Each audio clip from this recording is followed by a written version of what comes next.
Ахмет Байтұрсынұлы анама хат. Қарағым, дұға гөйім қамқор анам. Арнап хат жазайын деп алдым қалам. Сені онда, мені мұнда аман сақтап көруге жазға еді хақта қалам. Бара алмай өтірікші болып әбден, Семейдің түрмесінде отыр балаң. Мал ұрлап кісі өлтірген айыбы жоқ, өкімет, өр зорлыққа не бар шараң. Үмітсіз шайтан болсын деген сөз бар, жолдар көп, жәннатқа да тарам-тарам. Оқ тиіп он ішімде ой түсіріп, бітпеген жүрегімде бар бір жарам. Алданып тамағыма оны ұмытсам, болғандай жегенімнің бәрі арам. Адамнан туып адам ісін етпей, ұялмай, не бетімен көрге барам. Көп айтпай қысқасынан сездіретін, балаңның мінезі бар сөзге сараң.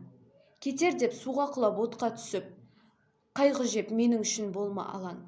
Отырмын абақтының бөлмесінде, бұйрықсыз көз жетеді өлмесіме. Есіктің құлпы мықты,